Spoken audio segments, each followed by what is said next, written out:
It's your girl, Miss Shannon. I want to know what's up with my spin game. Gang, how have you been? How are you handling this season? Uh, y'all been on my mind a lot, right? This weekend decided to do something and go out of take a quick trip. I don't know how many of you travel your state, but this is something that a good friend of mine and I have decided to do. And that's what we did this weekend. And we went to Miami, Florida.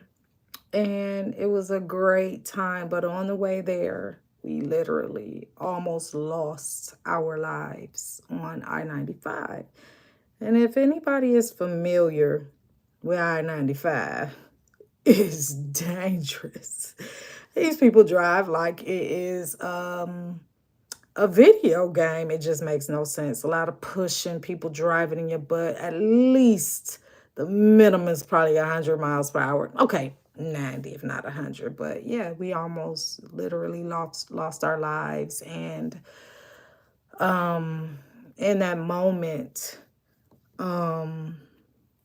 just kind of accepted that it's gonna be what it's gonna be. But a few things ran across my mind. One, my children was about to lose their mom or could have lost their mom.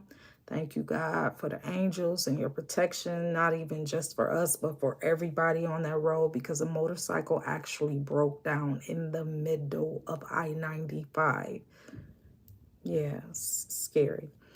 But I thought about some things. I thought about my kids. I thought about, ooh, I ain't had time to ask God to forgive me for nothing. So I got to be on my P's and Q's better. But I thought about another thing. And I thought about how the empty nest season can take the wind out of us, can just you know what I mean? And just totally discombobulate our lives.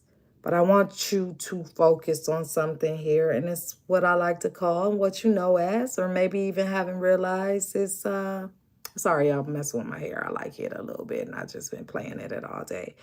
Building your emotional resilience, spin gang. What you think about that? What do you think about building your emotional resilience?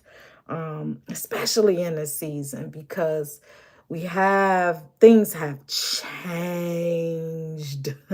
Baby, things are different when it's just you.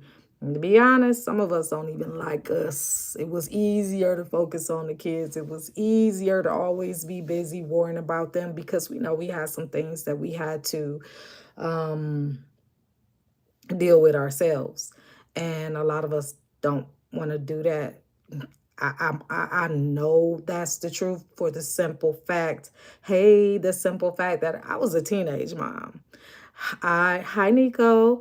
I was a teenage mom. I had all my kids by the time I was 21. The first one at 15, the second one at 18. And I know I had some stuff after they left that I hadn't dealt with from back then.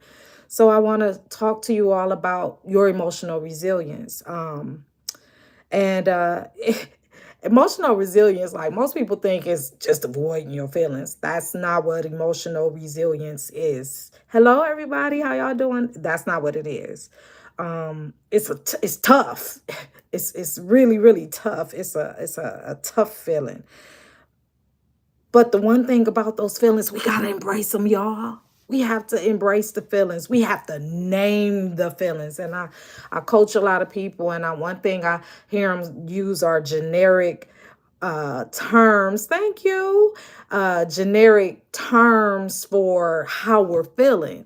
Oh, I'm sad or I'm mad. No, I need you to get gutter with it. I need you to if you got to, get a thesaurus and find the adjective that really describes how you're feeling. Why, Miss Shannon? Why would I do that? Because then you can be like, oh, that's what it is. That's what it is. Oh, this is how I've been feeling. And then you'll be able to embrace it. Naming it allows you to process it and be like, okay, this is what this is. And like I said, being very specific about what you name it. And this is what this is. Thank you. I appreciate that. And you have to be specific, y'all. Anybody vibing with me? Anybody find it hard to be emotionally resilient? Because what resilience is, it's like a muscle.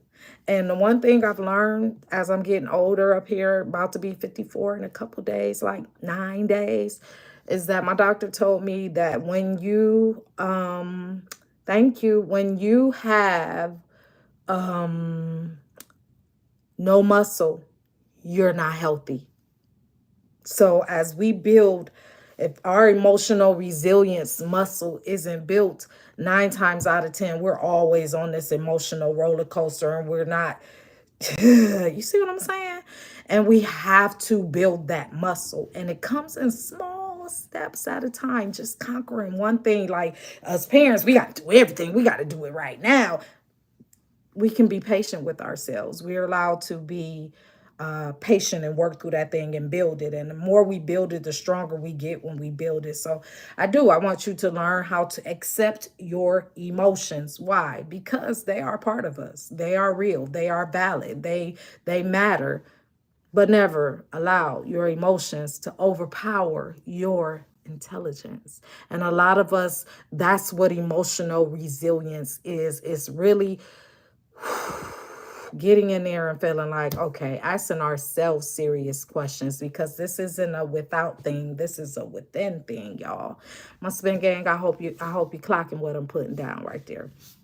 So I want you to accept your emotions. But again, when you're processing it, you have that time and that space to see, is this really, really real? Or is this just me being in my feelings? And once I let those feelings settle down, I'm like, it wasn't even all that. You feel me? So that's where I want you to share that with y'all. And then also, as you're building that muscle, you got to set some boundaries. I'm just saying, you got to set some boundaries. You have to allow yourself the ability to say no, even to our adult children sometimes. Like, no, there are certain rules that I apply to myself.